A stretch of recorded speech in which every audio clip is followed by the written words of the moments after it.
오늘 하나님께서 우리에게 주시는 말씀은 창세기 17장 1절 말씀으로 나는 전능한 하나님이라, 이러한 제목으로 말씀을 드리겠습니다.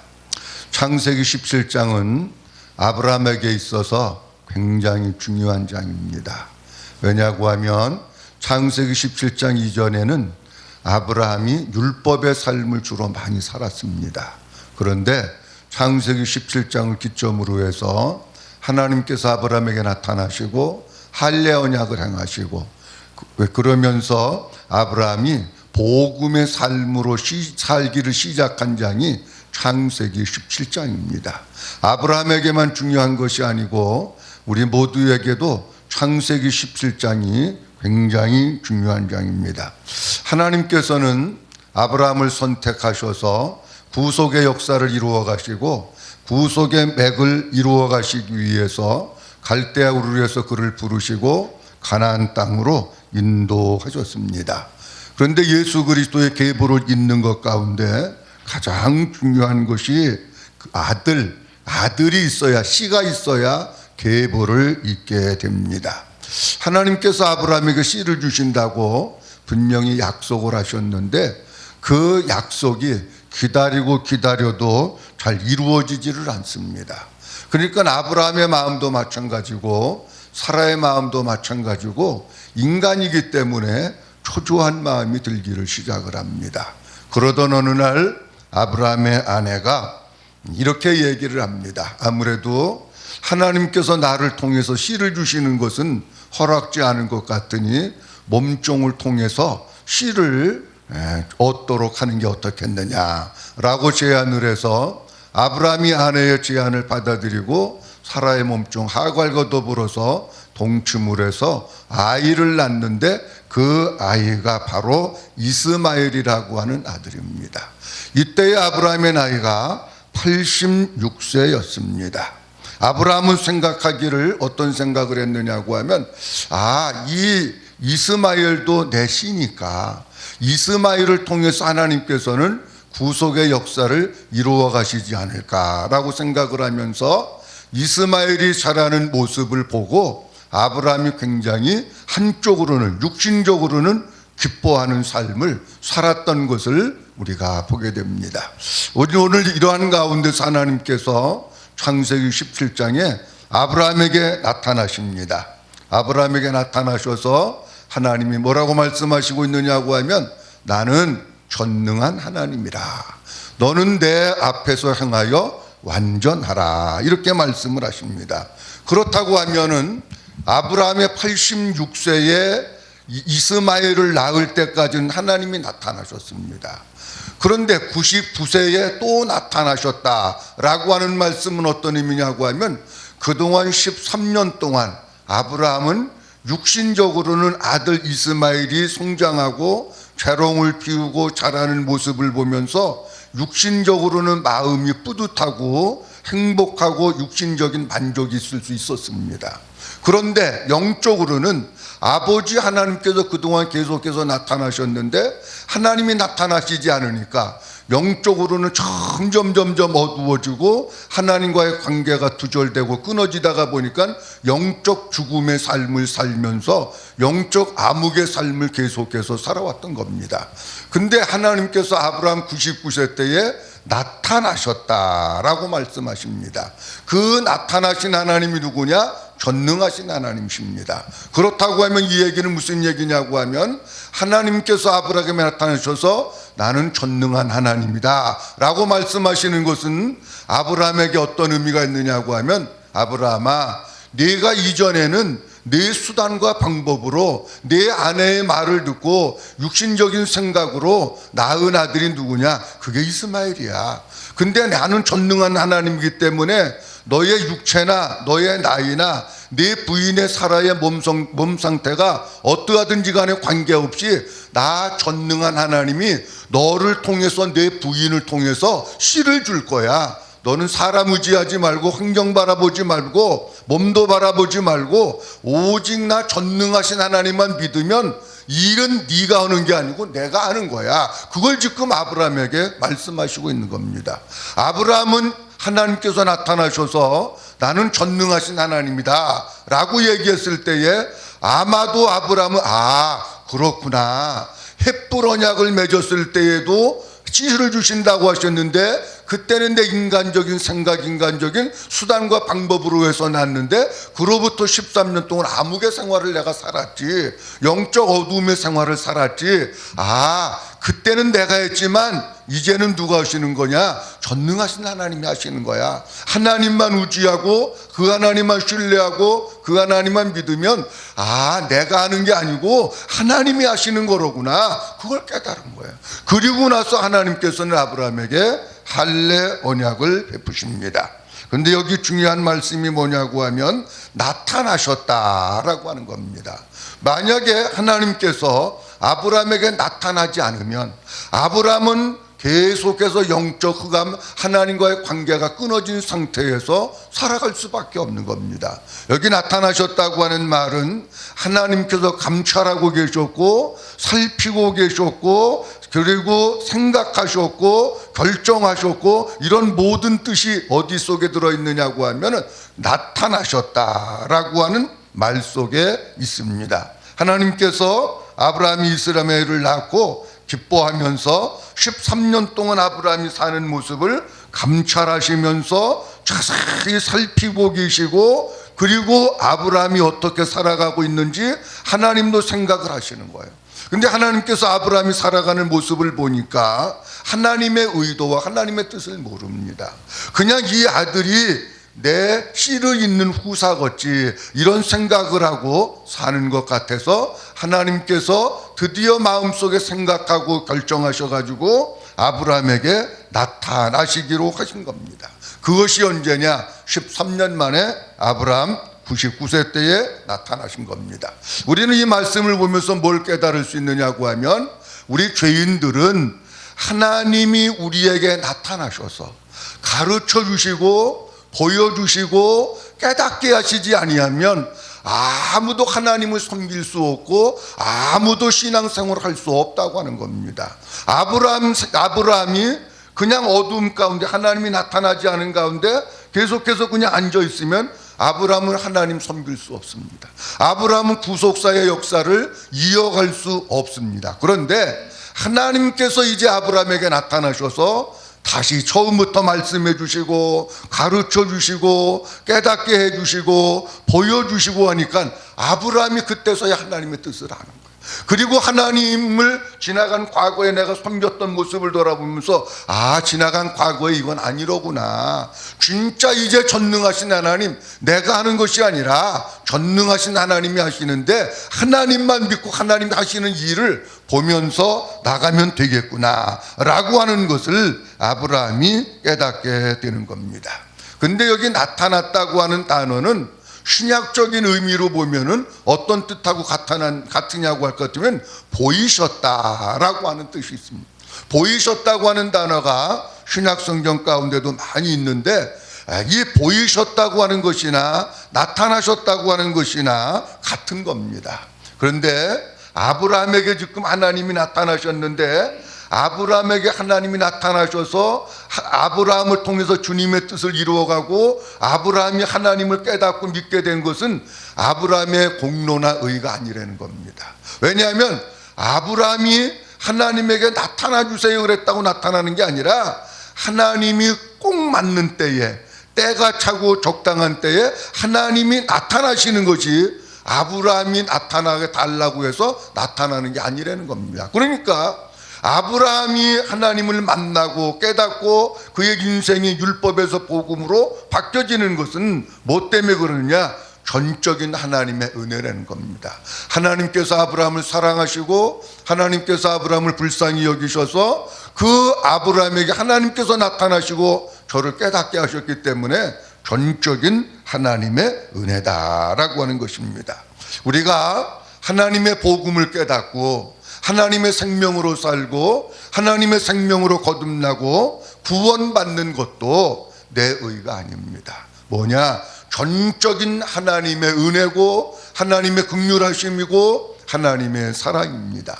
우리는 허물과 죄로 죽었던 사람들이기 때문에 아무리 발버둥 쳐도 복음을 알 수가 없습니다. 하나님을 알 수가 없습니다. 예수님을 알 수가 없습니다. 성령님께서 오시고 우리 주님께서 오셔서 우리의 마음을 만져주시고 우리의 생각을 열어주시고 지혜를 주시고 깨닫게 하실 때 이게 복음이로구나. 이분이 하나님이시고 이분이 내가 믿는 예수님이시고 그분이 나의 생명이로구나 라고 하는 것을 깨닫게 되는 것이지 나는 깨달을 수 없습니다. 우리가 에베소서 2장에 있는 말씀도 너희는 그 은혜에 의하여 믿음으로 말미암아 구원을 받았으니 이것이 너희에게서 난 것이 아니요 하나님의 선물이라. 행위에서 난 것이 아니니 이는 누구든지 자랑치 못하게 하려 함이라 말씀을 하셨습니다. 어떤 사람은 아무리 복음을 전해도 못 깨닫는 사람이 있습니다. 머리로는 끄떡거리고 이해가 되는 것 같은데 어디가 안 되느냐? 마음이 안 되는 거예요. 이게 마음으로 깨달아서 아멘, 진짜 이게 복음입니다. 예수님이 나의 왕이십니다. 예수님이 생명이십니다. 예수 없으면 나는 아무것도 아닙니다. 예수님이 전부입니다. 이게 돼야 되는데 아무리 얘기해도 못 깨닫는 경우가 있어요. 왜 그러느냐? 사람은 못 깨닫습니다. 그런데 성령님께서 그 마음을 만져주시고 성령님께서 지혜를 주시고 성령님께서 깨닫게 하셨을 때에 머리로 지식으로 알았던 것이 마음속으로 내려가서 그분이 나를 성전 삼으시고 내 안에 오셔서 내 생명이 되셨구나 라고 하는 것을 깨달으면서 그가 하나님의 생명으로 살고 복음으로 살게 되는 줄로 믿습니다. 우리 예수님께서 십자가에서 못 박혀 죽으시고 부활을 하셨습니다. 예수님은 십자가에서 죽으시고 나니까 가장 놀랍고 충격받고 절망 가운데 있는 사람들이 누구냐? 예수님의 제자들이었습니다. 그들은 두려움 가운데 있었고 실망하고 있었고, 만약에 예수님께서 부활하신 예수님이 저들에게 나타나시지 않으면 저들은 계속해서 절망 가운데 실망 가운데 몸부림칠 수밖에 없었다라고 하는 것입니다. 근데 하나님께서 하나님의 능력으로 예수 그리스도를 살리시고 그리고 사람들 앞에 나타내 보여주셨습니다. 우리가 잘 아는 대로 예수님 십자가에 못 박혀 돌아가시고 난 뒤에 안식 후 첫날 여인들이 예수님의 무덤을 찾아갑니다. 예수님이 없습니다. 슬퍼하며 울고 거기서 나오는데 나오다가 누가 그들에게 나타났느냐? 예수님이 나타나신 거예요. 예수님의 제자들이 예수님이 십자가에 돌아가시고 난 뒤에 방문을 걸어 잠그고 두려움과 무서움과 공포 가운데 있었을 때에 예수님이 부활하시고 여드레가 지나서 제자들 가운데 나타나시면서 너희에게 평강이 있을지어다 라고 말씀하시면서 내가 죽은 것이 아니라 내가 부활했어, 내가 부활한 예수야, 내가 생명이야, 그것을 제자들에게 나타내 보여주시는 거예요.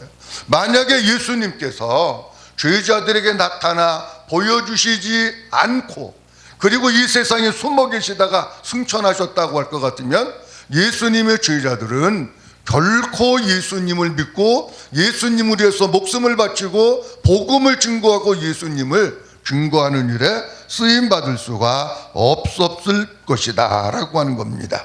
고린도전서 15장 말씀에도 보면 이렇게 말씀하십니다. 우리 주님이 나타나시고 보이셨는데 게바에게 보이시고 12제자와 500의 형제에게 보이시고 그리고 야고보에게 보이시고 모든 사도들에게 보이시고, 그리고 사도 바울이 이렇게 얘기합니다. 맨 나중에는 만삭되지 못하여 난 자 같은 나에게도 나타나 보이셨느니라 이렇게 말씀하십니다.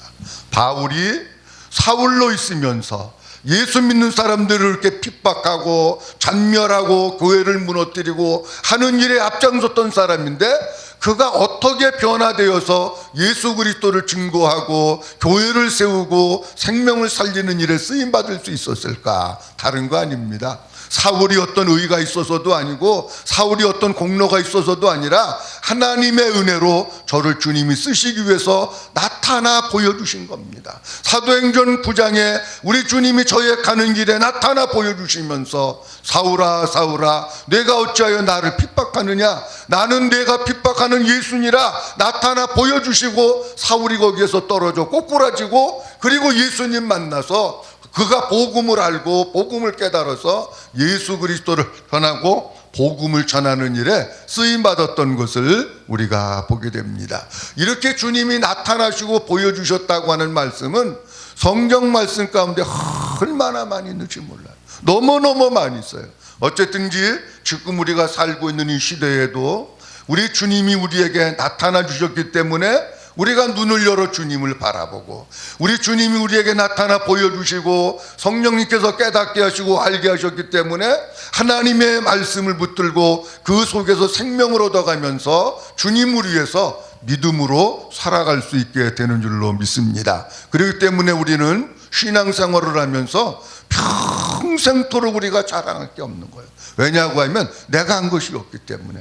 내가 믿는 것도 주님이 믿게 해주신 거고, 복음을 깨달은 것도 주님이 깨닫게 해주신 거고, 내가 천국을 소망 삼고 사는 것도 그분이 보여주셔서 믿게 하셨기 때문에 그렇게 사는 것이고, 우리가 교회에서 충성하고 헌신하는 것도 주님이 그렇게 할 수 있는 믿음과 은혜를 주셨기 때문에 그렇게 하는 것이지, 내가 무슨 연구하고 노력해서 하는 게 아니기 때문에 우리는 평생토록 주님 앞에 설면서 나를 나타내고 나를 자랑할 건 하나도 없고, 주님이 하셨습니다. 주님의 은혜입니다. 주님이 할 마음을 주셨습니다. 주님만 높이고 주님께만 영광 돌리면 되는 줄로 믿습니다. 그런데 그 하나님께서 아브라함에게 나타나셔서 이런 말씀을 하십니다. 너는 내 앞에서 행하여 완전하라, 이렇게 말씀을 하십니다. 그렇다고 하면 이 말씀은 무슨 말씀이냐고 하면, 아브라함이 이스마엘을 낳고 13년 동안이라고 하는 시간을 지내면서 하나님 앞에 완전하지 않았다는 겁니다. 하나님께서 보시기에 뭔가 불완전한 삶을 살았고 하나님 보시기에 합당하지 않은 삶을 그동안 살았다는 겁니다. 그러니까 주님은 나타나셔서 말씀하시기를 너는 내 앞에서 행하여 완전하라, 이렇게 말씀하시면서 지나간 과거의 어두운 삶을 잘라버리고, 지나간 과거의 그릇된 영적인 삶을 잘라버리고 이제는 내 앞에서 완전하게 살아라, 그렇게 말씀하십니다. 요한복음 5장에도 예수님이 말씀하십니다. 그러므로 너희는 하늘에 계신 너희 아버지의 온전하신 것 같이 온전하라, 그렇게 말씀하십니다. 그러면 과연 우리 허물 많은 인간, 죄 많은 인간이 하나님 앞에 완전할 수 있을까 하는 겁니다.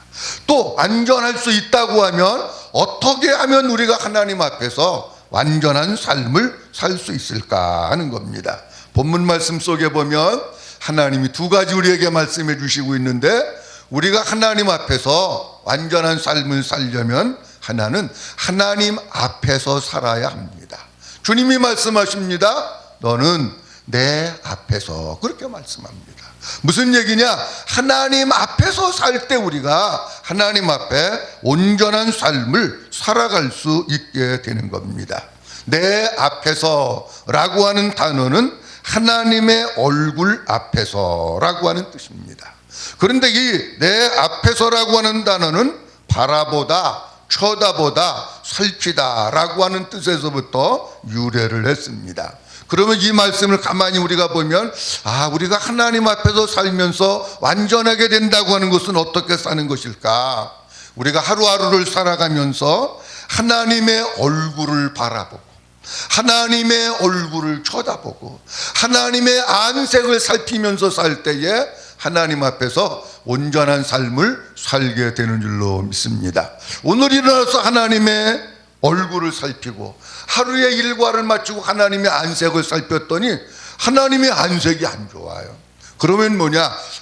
내가 오늘 하루 하나님 앞에서 온전한 삶을 살지 못했구나 라고 하는 것을 보면서 자신을 또 회개하고, 그리고 하나님 앞에 새롭게 살아나가면 하나님의 얼굴이 또 밝아지는 거예요. 우리가 날마다 하나님의 얼굴을 바라보고 하나님 앞에서 산 때에 온전한 삶을 살게 되는 겁니다. 그리고 또 하나는 항상 하나님이 불꽃 같은 눈으로 나를 바라보시고 있다고는 사실을 인식하면서 살아야 합니다. 우리는 신앙생활하면서 교회 안에서는 하나님이 우리를 보고 계시다고 믿고 그렇게 신앙생활을 합니다. 근데 교회를 나가면 하나님이 나를 바라본다고 생각을 안 하고 살기 때문에 그리스도인들이 많지만 세상 속에는 예수 믿는 사람들이 매우 적은 거예요.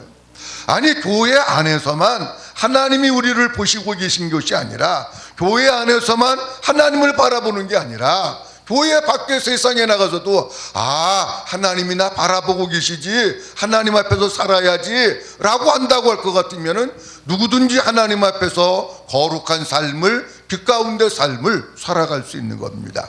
한국 땅에서만 하나님께서 우리를 보고 계신 것이 아니라 외국에 나가도 어디 가든지 하나님께서 우리를 보고 계신 겁니다. 우리의 신앙의 삶이 어떻게 하면 하나님 앞에서 온전한 삶이 될 수 있을까? 하나님 앞에서 살면 됩니다. 하나님의 얼굴을 쳐다보고 그 하나님께서 오늘도 나를 불꽃 같은 눈으로 살피고 계신다고 하는 것을 기억하면서 하나님 앞에서 살 때 우리가 온전한 삶을 살게 되는 줄로 믿습니다. 그리고 또 하나는 하나님 앞에서 행하여야 합니다. 주님이 말씀하십니다. 나는 전능한 하나님이다. 너는 내 앞에서 행하여, 그렇게 말씀하십니다. 행한다고 하는 것은 뭐냐? 행동을 이야기하는 거예요. 우리가 하나님 앞에서 행할 때 어떤 삶을 사느냐? 하나님 앞에서 온전한 삶을 살아갈 수 있는 겁니다. 여기 행하여라고 하는 단어는 동행하다, 길을 걷다, 떠나다, 그런 뜻이 있습니다. 이 말씀은 다시 말씀드리면 내가 지금까지 하나님 앞에서 어둠의 삶을 살았던 것, 하나님의 기쁨이 되지 못한 삶을 살았던 것, 아브라함으로 얘기하면 온전하지 못한 삶을 살았던 것, 율법적인 삶을 살았던 것을 떠나서 복음으로 들어오고, 그리고 하나님의 손을 붙들고 하나님과 함께 걷고 하나님과 함께 동행하면서 살아갈 때에, 그 하나님과 함께 살 때에 우리가 그 하나님의 은혜를 입어가면서 하나님 앞에서 온전한 삶을 살게 되는 줄로 믿습니다. 하나님께서는 오늘 창세기 17장 1절 말씀을 통해서 아브라함에게 99세 때에 나타나서 이렇게 말씀하십니다. 나는 전능한 하나님이다. 너는 내 앞에서 행하여 완전하라, 이렇게 말씀하십니다. 우리가 믿는 하나님은 전능한 하나님입니다. 내가 할 수 있는 거 없습니다. 전능한 하나님을 신뢰하고 나가면 그분 앞에 엎드려 기도하고 그분으로 채워주시면 그분이 열어주시고 그분이 일하시고 그분이 역사하시고 그분이 하나님의 은혜 가운데 기적을 베풀어 주시는 줄로 믿습니다. 그 하나님이 우리에게 나타나 주셔야 합니다. 나타나 주시지 않으면 아무도 예수 믿을 수 없고 복음을 깨달을 수 없습니다. 그 하나님 날마다 우리에게 나타나 주셔서 그분의 은혜로 살고 그분의 생명으로 살고 그분의 가르침으로 살고 그분이 깨닫게 하는 대로 우리가 살아나가면서 이 죄악으로 얼룩져가는 이 약한 세상 가운데서 날마다 하나님의 얼굴을 쳐다보고 하나님의 손을 붙들고 하나님과 함께 길을 걷고 동행하면서 하나님 앞에서 온전한 삶, 완전한 삶을 살아가는 우리 모두가 될 수 있기를 주님의 이름으로 축복합니다.